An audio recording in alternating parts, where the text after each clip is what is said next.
Hello guys, welcome back to Super Guy Boy Show, and today I'm gonna be talking about one of my least favorite aspects in all of Steel Ball Run. Despite Steel Ball Run being my favorite part in all of JoJo's, there's always those little aspects here and there that kind of tank it a bit for me, and one of those is the character of Sandman. Sandman is one of those strange cases where he's kind of an underappreciated character in the whole franchise, but it kind of makes sense because he's a bit underdeveloped and has one of the most strangest written ways about him. He's first introduced as one of the main characters in the first 20 or so chapters, so kind of being a bit of an ally, more of like his own type of character, kind of like Poco Loco. But then we get to his actual own arc in a silent way, where out of nowhere we see his stand and we see a sudden name change of Sandman to Soundman, and this is where the confusion of his character comes in, and even to this day it still confuses new readers and longtime readers to this day. It's one of those strange things in JoJo's that kind of gets a bit ignored,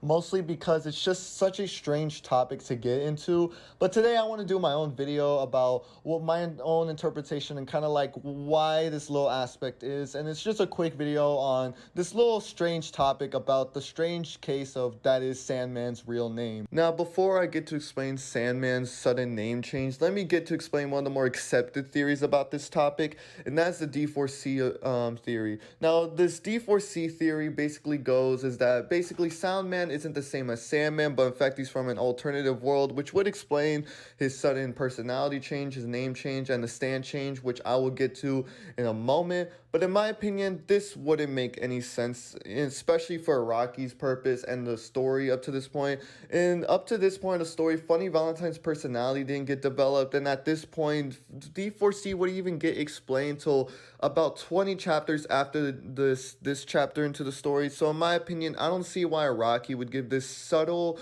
but non-subtle hint of Funny Valentine's ability when even it didn't even get fully explored 20 chapters later, which is practically, I think, like a 2-year or 1-year gap off each other if we're counting the monthly changes. So I don't know if Araki had an idea for D4C's ability at this point of the story, but I don't see even in the writing setting why he would give a very non-subtle hint of D4C's ability. It doesn't really make any sense, and especially since it never gets referenced ever again in Steel Ball Run. So I don't really see a purpose of why this series would work. It doesn't make any sense, and I will get to in a moment of why my own interpretation would make a lot more sense. So in my opinion, this theory, it would make a little sense, but in terms of the story purpose and in terms of the way how Araki writes, it would not make a single lick of sense at all.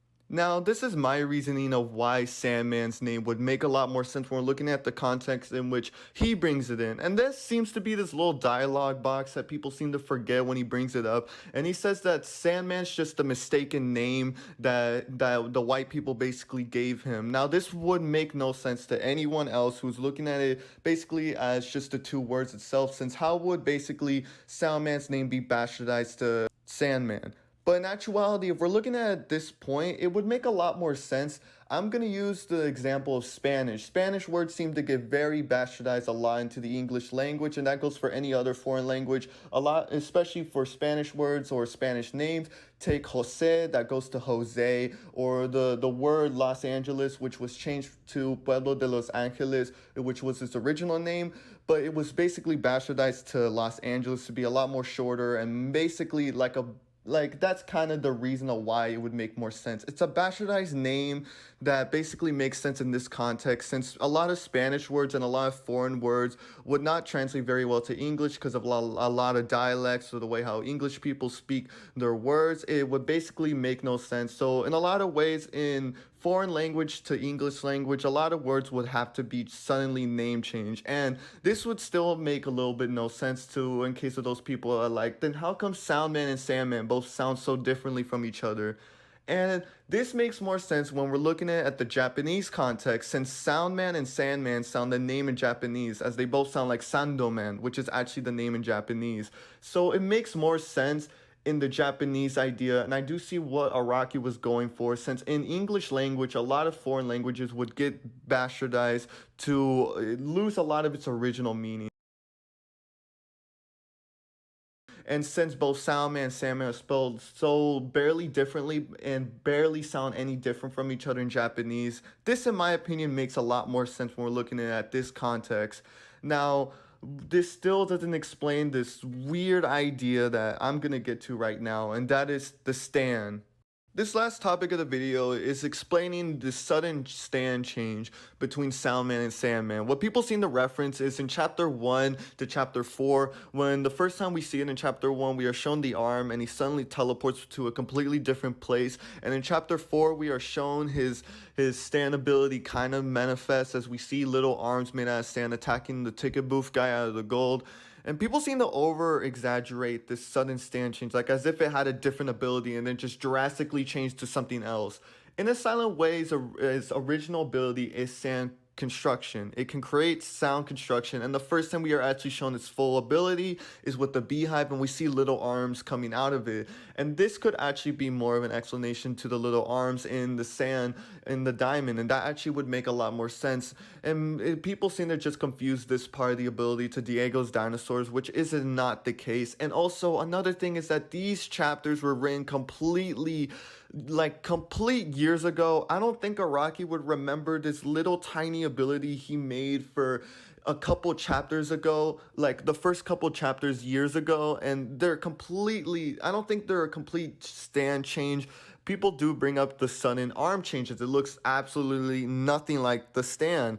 But in my opinion, once again, we have seen stands that have changed, and we are also going to use the explanation that, again, these were written years apart. So I think this makes a lot more sense that Araki would either try to change up the ability or try to change it up, but still kind of fit what he originally shown to us as introduction. And that is kind of my explanation between the Soundman and Sandman debate. And that's my own interpretation of how this makes a lot more sense. And hopefully you enjoyed this video. This was a little bit different, and I'm sorry if I kept saying the same words over and over. This was a bit of an unscripted video, but hopefully y'all liked this video. Hopefully I made up your day, and hopefully y'all have something out of it. And if y'all have any JoJo suggested videos, put it down in the comments below. And yeah, tell me your own thoughts on this video. Tell me your own thoughts on the debate on its own. And yeah, hopefully y'all have a nice day, and yeah, see ya.